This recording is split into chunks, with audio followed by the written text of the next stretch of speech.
There have been better teams. There has never been a better group of men. When Sir Alf Ramsey said those words, the whole football world leaned in, because this was the man who did the impossible. In 1962, he stood before the press and promised England would win the World Cup on home soil. Everyone laughed. In 1966, he made them stop.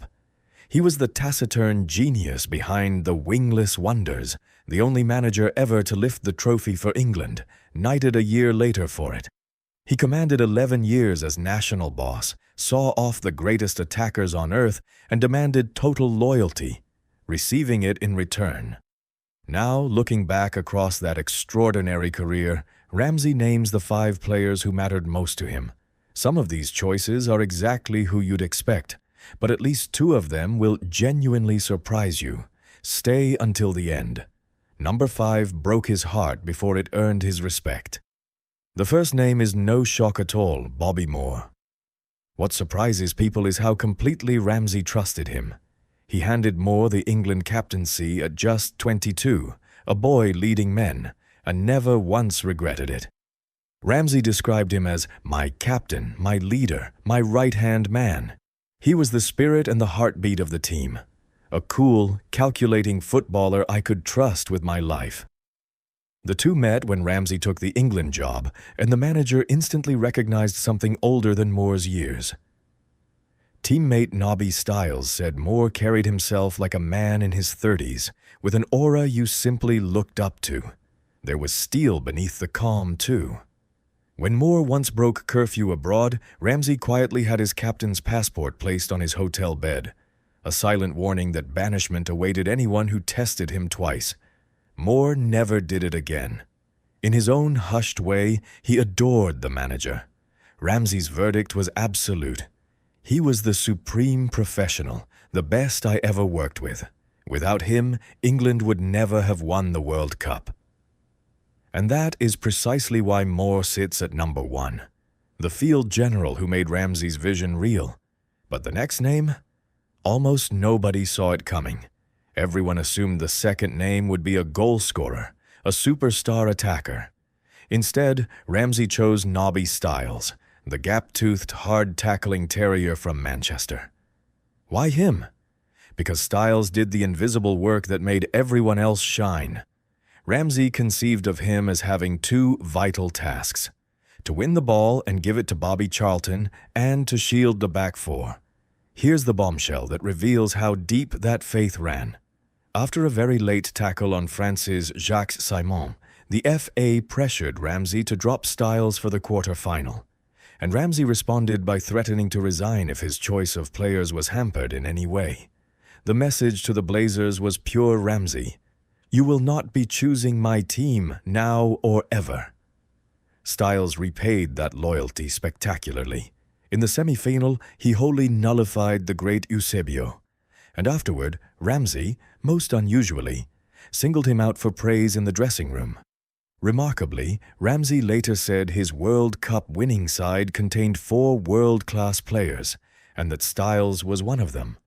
That's why he made the list, and the third choice is the most unusual character of them all. He floated over the ground like a cocker spaniel chasing silver paper in the wind. That was how they described Bobby Charlton, and no player in England ever moved quite like him.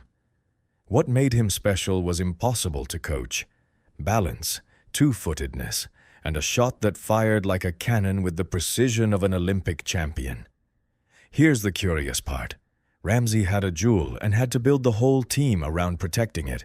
He brought Nobby Styles into the fold mainly to act as Charlton's minder, to shield him, win the ball, and feed it to him at every opportunity.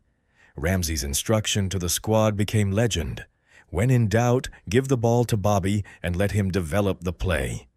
He handled his star not by taming that freedom, but by unleashing it. Early in my management, Ramsey admitted, I knew I had to find a role suitable to Bobby's unique talents. The reward came in the semi-final Game of Tears, where Charlton's 2 goals broke Portugal. His legacy. For years he held England's scoring and appearance records. the artist Ramsey dared to build a world championship around. If Charlton was the artist, Alan Ball was the engine that never died. His defining quality was superhuman stamina, a 5'6" whirlwind who ran opponents into the turf. He arrived rejected. Clubs across England had turned him away for being too small, until Ramsey saw past the size to the fire inside. He handed Ball his debut in Belgrade in 1965, and the boy grew into an integral part of Ramsey's England. By the 1966 final, remarkably only his 14th cap, Ball delivered the performance of his life. His continuous box-to-box running for 120 minutes, socks round his ankles in extra time, remains one of the fondest memories of the day, and it was Ball who provided the cross for Geoff Hurst's second goal. Ramsey admired him because Ball gave everything and asked nothing. After the final, the manager told him simply, "You will never play a better game in your life." Ball's own devotion said everything about the bond. "On the field, I'd have given my life for Alf Ramsey." His impact was historic. The youngest champion and quietly the man of the match. The final name carried the most conflict, Gordon Banks. And it began not with praise but with a public dressing down.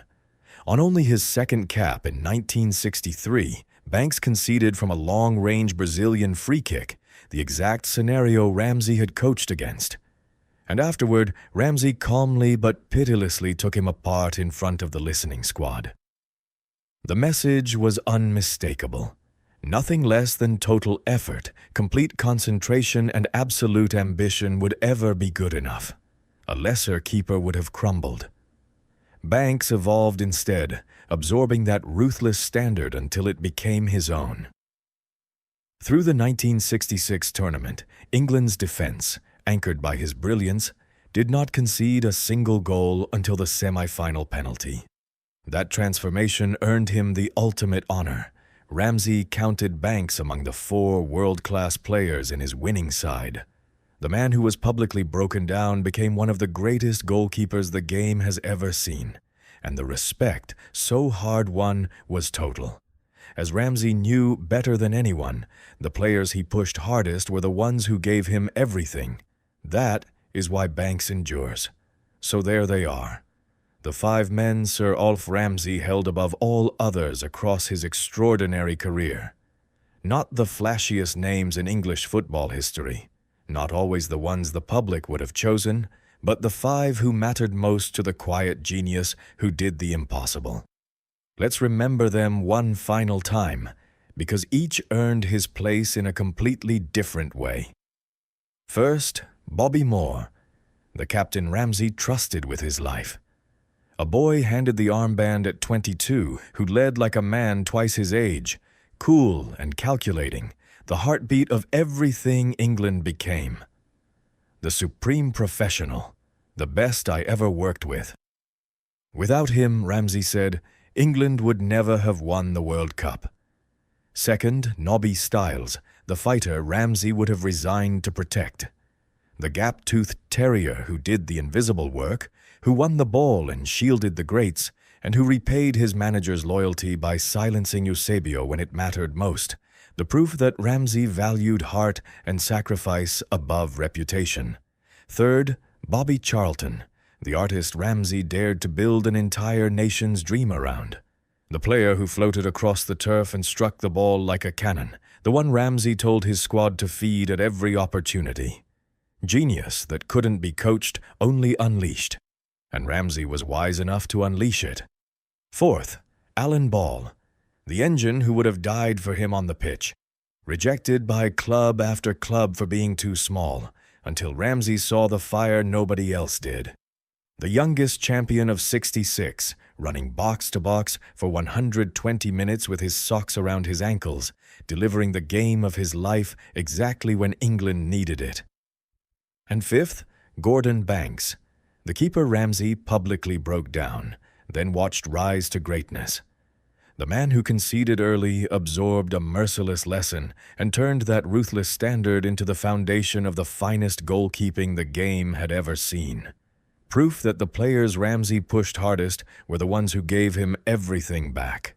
Loyalty, defiance, genius, relentless heart, and hard-won respect.